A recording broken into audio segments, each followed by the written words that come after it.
तो question number 26 के important points, एक पॉइंट है इसमें इन्वेस्टमेंट और इन्वेस्टमेंट फ्लक्चुएशन रिजर्व। तो इन्वेस्टमेंट्स जैसे बाकी एसेट ट्रांसफर होती हैं रियलाइजेशन के डेबिट में, वैसी ट्रांसफर हो जाती है। इन्वेस्टमेंट फ्लक्चुएशन रिजर्व रियलाइजेशन के क्रेडिट में ट्रांसफर हो जाती है।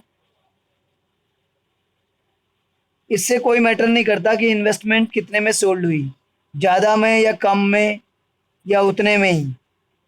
इस चैप्टर में आईएफआर का इतना ही ट्रीटमेंट है। आईएफआर रियलाइजेशन के क्रेडिट में ट्रांसफ़र हो जाएगी, जहाँ पर लायबिलिटी ट्रांसफ़र होती हैं, प्रोविज़न ट्रांसफ़र होती हैं, वहीं पे आईएफआर ट्रांसफ़र हो जाएगी। और प्रोविज़न और लायबिलिटीज़ की पेमेंट, प्रोविज़न और रिजर्व्स की पेमेंट नहीं दिखाएंगे, लायबिलिटीज़ के तो दिखाते हैं।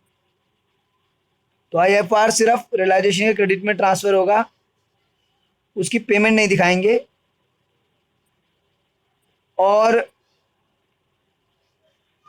जो इन्वेस्टमेंट है वो रियलाइजेशन के डेबिट में ट्रांसफ़र होगी, और वो कितने में रियलाइज़ हुई, कम में ज़्यादा में, वो क्वेश्चन में गिवन होगा, उतने में हम उसको रियलाइज़ करवा देंगे।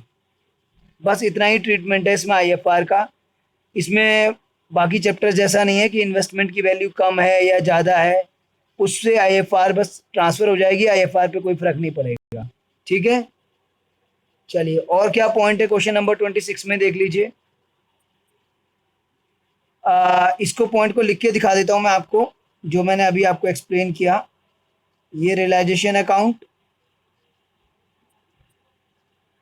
पूरा नहीं बनाऊंगा, सिर्फ इम्पोर्टेंट पॉइंट्स बताऊंगा।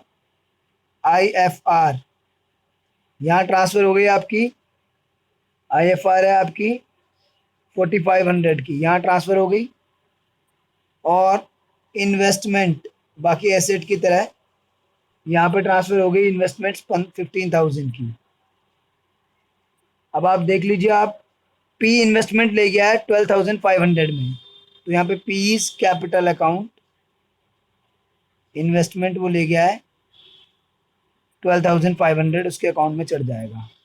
तो इन्वेस्टमेंट यहाँ आ गई, जो रियलाइज़ हुआ इन्वेस्टमेंट से वो यहाँ आ गया, आईएफआर सिर्फ यहाँ आ गई, और आईएफआर की कोई पेमेंट नहीं होगी।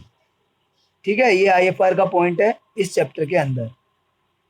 इसके बाद हमारा आता है नेक्स्ट पॉइंट, इसमें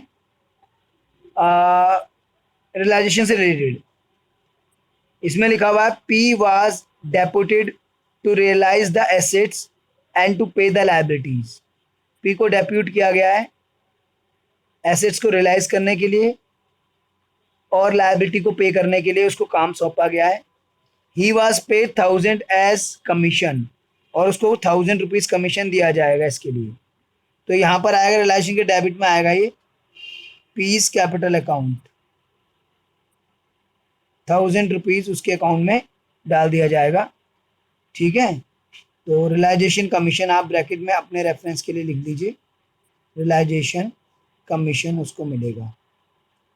और बिल्कुल क्वेश्चन के लास्ट में ये भी लिखा हुआ है कि realisation expenses paid amounted to 900, तो 1000 उसको कमीशन दिया और 900 पे भी करा है रियलाइजेशन एक्सपेंस, तो टोटल रियलाइजेशन एक्सपेंस आप मान लो 1900 है।